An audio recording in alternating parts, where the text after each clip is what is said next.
What's up guys, NepentheZ here and welcome back to another episode of the Road to Glory. As you can see, we are today entering into FUT Champs, 10 games on the table today.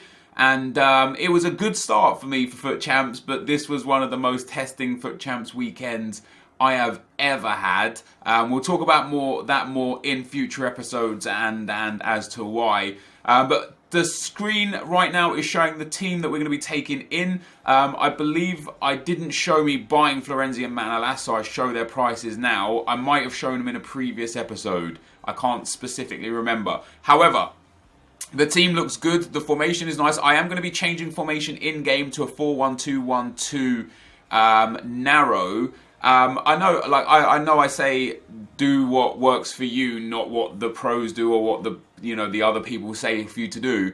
But I've been so stagnant. I've hit such a ceiling for so many weeks now. I wanted to try what works for other people, or just try in general something different to see if I can gain an edge. And it was a little bit neither here nor there. Again, that'll be a topic for conversation in a future video. For this video, guys, if you could drop a thumbs up, that would be much appreciated. It's very, very likely there will be no video Monday and potentially Tuesday, no matter the outcome of the court case. I'm in Birmingham. I'm driving up to Birmingham. I'm probably in Birmingham by the time you're watching this. I'm driving up to Birmingham on Sunday night. My court case is Monday and potentially Tuesday.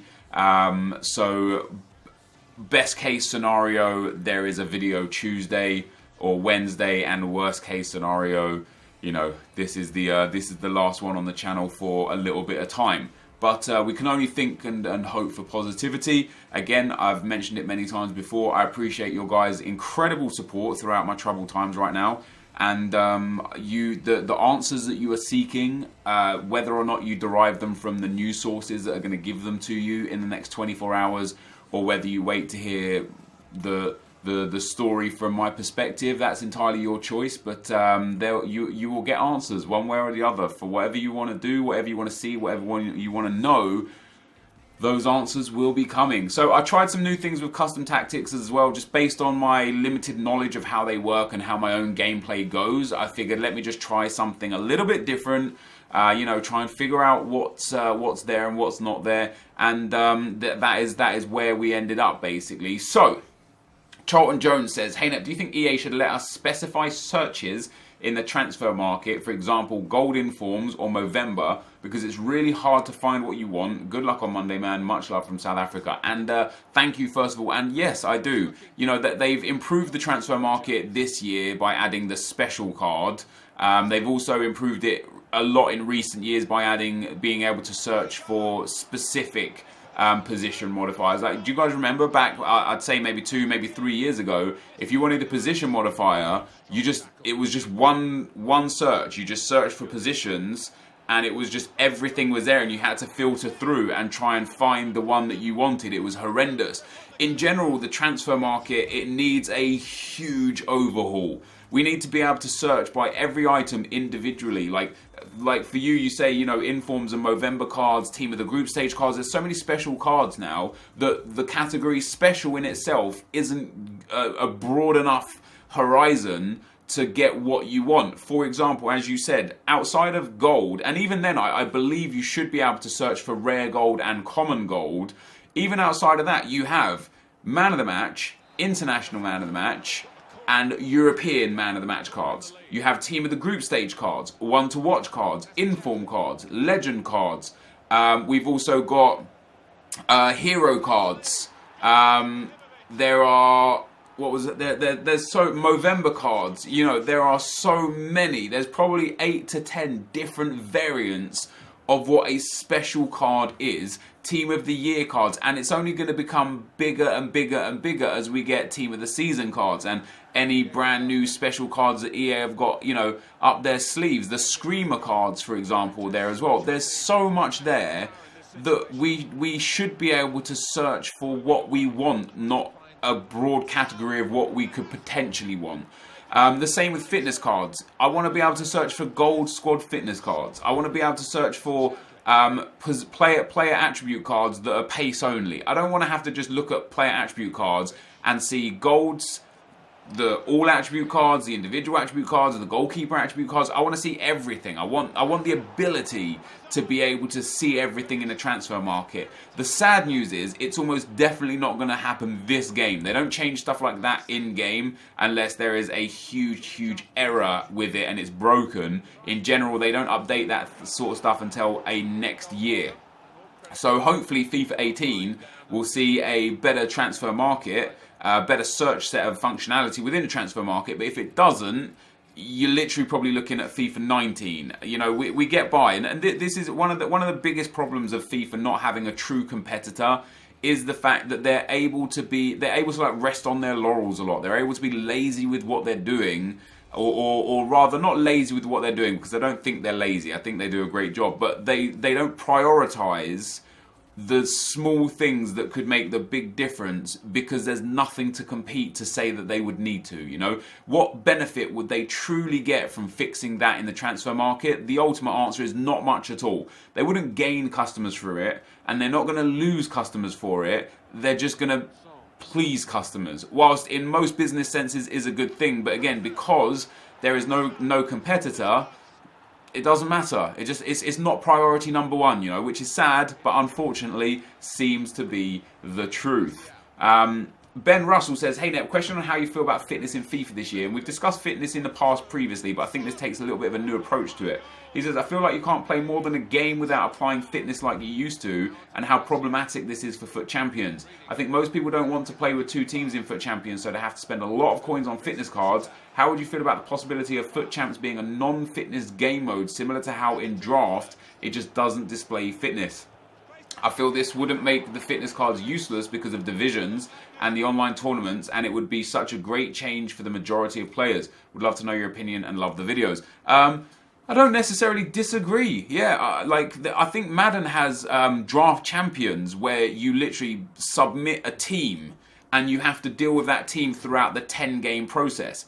Now in FIFA, if you submitted a team, you would struggle, because if you've got fitness problems and injury problems, like if I submitted what I've got here and then, you know, my right back gets injured, I don't have a right back on the bench, so I'm screwed. You know, and then if my next right back gets injured, if I did have one on the bench, and you can't use fitness or injury cards or whatever, I'm screwed. However, you get a 23-man squad here. What would be awesome is if you were able to submit 30 players to use in FUT Champions for that specific weekend, and they didn't require contracts or fitness, and injuries and such were not an issue. I think that would be quite amazing, being forced to use 30 players. But in general, or maybe even a 23-man squad, if fitness isn't an issue, just having a 23-man squad that you submit and have to use for the whole FUT Champions might be interesting. But in general, to the main crux of the point, me going off on a tangent aside, I believe fitness needs to be reworked in general. You know, I know that compared to real life, you can't really compare FIFA to real life in many aspects, because it's just a simulation of real life. It's not like it's not designed to be the exact same. Otherwise, how on earth would you have two Ronaldos on the pitch at the same time? You can't, right? So it's not designed to be exactly like real life. That's a fact. However, in real life, players go weeks and weeks and weeks with playing games and not getting tired, not getting injuries and stuff. But in FIFA, you could play one game and be in a position where you're just unfit for the next game. I think that's a little bit harsh. I think they need to be far more lenient on the fitness kind of impositions, I guess. Because for me personally, like you, I don't like to play with players under sort of like 95 fitness, sometimes 94 at a stretch. But after most times, just one game is enough to take a player down to 93 or 92 fitness. And that's just not really how it should be. I do agree that fitness should be more of an implication in-game. I feel like players should get more and potentially less tired in-game, depending on them, the circumstances, and how the game plays. You know, you don't get punished in this game for going high pressure, high aggression, and just running around like a headless chicken for a full 90 minutes. If you have someone like Renato Sanchez or like N'Golo Kante, whilst they can also do that in real life, you can literally run at full sprint, full speed for the whole 90 minutes, and you will not be punished by it in-game. Now that isn't real in real life. If Kante literally sprinted to his maximum potential for the whole game, he would be dead after the game. He would be exhausted. In FIFA, he's not only not exhausted, it's as if in the 88th minute, he's as fresh as he is in the first minute. Now that's not true to all players. Obviously stamina levels play an issue on FIFA and such, but in general, you don't get punished for abusing fitness in the game, but you get punished for abusing fitness after the game. And I think that's a little bit backwards. I think you should get punished heavier in the game and less so out of the game. You know, like players can regenerate faster. I just wish there was either ways to improve fitness without having to buy fitness cards. And there is, you can play, you know, you could put a bench on, you could go get a bronze team, just play an offline game and do it. But that's just not logical, especially during FUT Champs weekends. But I wish they had like a fitness game, just a mini game where, you know, you go into the setting, you play the mini game, and the more you do, like the better score you get in the mini game, the more fitness is regenerated on your players. Boom, job done. Saves a lot of people a lot of trouble. Implement something into the game that's a little fun side game and could save a lot of coins on a lot of people. But in the meantime, unfortunately, we are stuck with what we have. Andrew Noble says, sell Modric and Marcelo and then upgrade your team. Please buy Son, 100% worth it. Well, at the end of this video, you will see me listing Modric and Marcelo. I did indeed get rid of them. I thought I was going to use them for the whole of the year.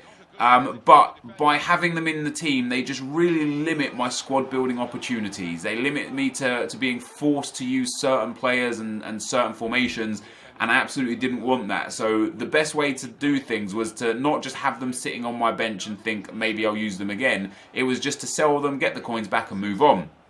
In terms of buying Son, I've looked heavily into buying Son striker card and Walcott's player man of the match card.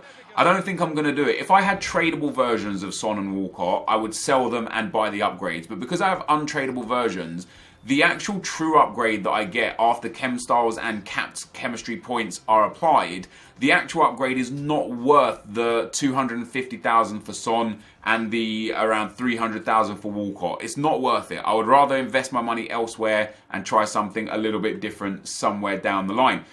Simon De Gator says, does anyone know if Gabriel Jesus will also get a normal gold card? He will. I believe in the database it looks like it's a 76. His one to watch looks like it's a 78. Because he doesn't actually have an inform card right now, although he would theoretically be an inform if he was in this team of the week, it wouldn't surprise me if he got an inform next week also for his performance this weekend should he do good, and get an even bigger upgraded card so his gold card doesn't come out until the week after. But the likelihood is once these one to watch cards are done on Friday, come Saturday he will have a 76 rated regular gold card in packs. It will most definitely be a rare card, not a common. Well, not definitely. I would assume it would be a rare card, not a common card. But it will be there. It will be in packs. Next question is from Jay Hort. Says, do not buy Ronaldo. You really shouldn't buy him if he really won't change your games in a positive way. Don't fix it if it ain't broken. I agree with the don't fix it if it isn't broken kind of mentality. However, it's been very apparent over the last, I'd say, 4 to 6 weeks in FUT Champs that I have hit a ceiling. So whilst that ceiling is great and by most people's standards is absolutely phenomenal, you know, getting Elite basically week on week on week, sometimes Elite 2 and even Elite 1 once, but generally speaking, getting Elite time and again, a lot of people will just be happy and over the moon with that. But for me, I want to break through that glass ceiling. And the only way to do that is to try new things. And trying new things may well cost us our elite status. We may end up falling down into gold for a few weeks whilst I try new things to try and get a better grip on the game and my team and how it's working.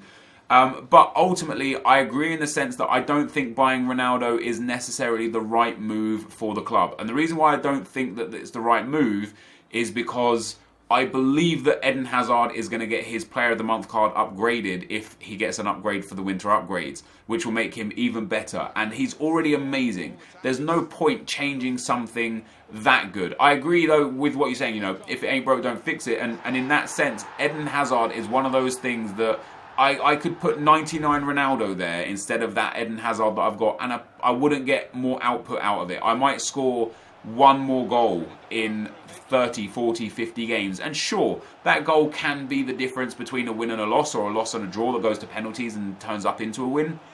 But then the likelihood of that is even smaller. So yeah, I agree with you, if it ain't broke, don't fix it. But I also disagree that just remaining with the same thing is the right way to go, because I do want to expand out. You know, I really want to break into the top 100. I really want to, at the very worst, I want to get Elite 1 as my average weekend finish, you know. At the start of Foot Champs, at the start of FIFA, I was, you know, I said to you guys, like, gold would be great. Gold 3, gold 2, gold 1 at a push would be like kind of the game we'd go for.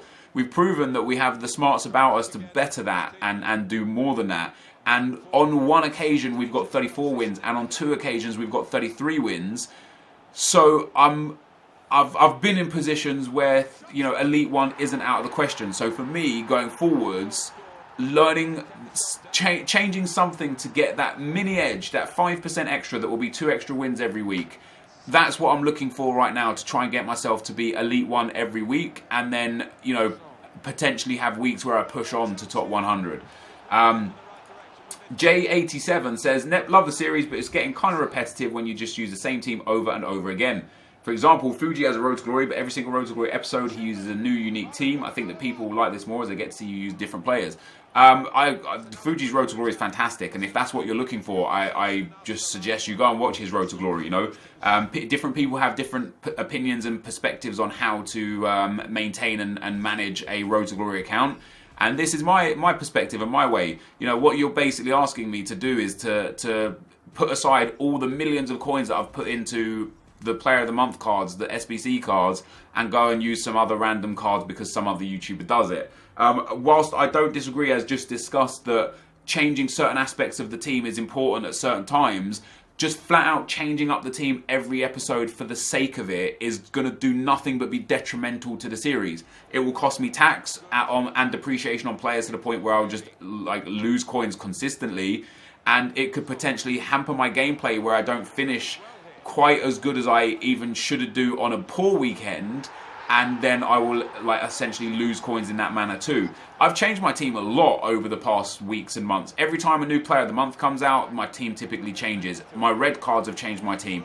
This, you know, last weekend league we had Marcelo, Team of the Year Marcelo and Team of the Year Modric in the team. This weekend league we've got Inform Florenzi and Inform Manolas in the team. Like I've changed teams. Last weekend league as well, I used 2 different teams. I used a team that had Movember Barzagli, that had Team of the Year Dani Alves, SBC Buffon. Like I've tried different things. Like I think you're acting as if I'm using the exact same 11 every single game, every single episode. But if you actually look at the players that I've used used and adapted and switched my team up a lot. Yeah, sure, the core base of the team is quite often the same, but that's because those players fit the meta and are just too strong. I'm not going to take out an incredible player to test out someone who might be trash. I will take out a good player or a kind of, I guess, disposable player to test something out. But I'm not going to just like take out Hazard to go and get, you know, regular Mertens just because you want to see a different team. It just wouldn't be beneficial to the series. Dylan MX says, hey Nep, can you pack 1 to watches in a 3 common gold pack? Yes, you can. Whatever the card's base card is, that's the pack that they are attainable in, on top of the packs where they are also a special card. For example, there is a ones to watch card that is bronze. Let me go on to Foothead real quick. That is bronze as a base card. What's his name? Where is he here? So he is Gagliardini, right? Roberto Gagliardini, the Inter Milan bronze. They have given him, from a 61 bronze card, they've upgraded him to a 75 rated ones to watch. Now, does this mean that potentially after this one to watch card comes out, he will actually have a gold card as his base card or a silver card as his base card? Because the ones to watch card essentially is the best card, right? So this would indicate that once his one to watch card is no longer in packs, he will become a 75 rated common gold card. However, because that's not yet in packs and his other card is a 61 rated bronze card, you can pack Gagliardini in bronze packs That's right, you can actually get the 75 rated ones to watch Gagliardini in a bronze pack. It's been proven. I've been tweeted it many times. I've opened a few bronze packs myself to try and get hold of it myself and be lucky, but that hasn't been the case. But alternatively, because it's also a special card, you can also pack it in 50k packs and 100k packs and 15k packs. It's literally in both pack settings because of the way this game works with packs. But basically, yeah, if the ones to watch card has a common gold base card, you can pack it in the common upgrade pack, which might be worth doing for some people. So we finished 9-1 after our first 10 games. Fantastic performance, a strong start. I always have a strong start and I always fade off somewhere, but I'm showing you now on screen how I set my team up after changing to the 4-1-2-1-2. Son and Hazard go up front, Ibrahim at Cam, Emre Can at CDM, then Nainggolan and Costa at the centre mid spots. That's how I switch in game if you were interested. But in general, guys, a brilliant start. 9-1 after our first 10. Can't complain about that. We're trying something new, so it's even better still. But this, as you see us selling up Modric and Marcelo, this indeed is going to be the end of the video. So thank you guys for watching. Hopefully you enjoyed it, and I'll see you next time. I'm out. Peace.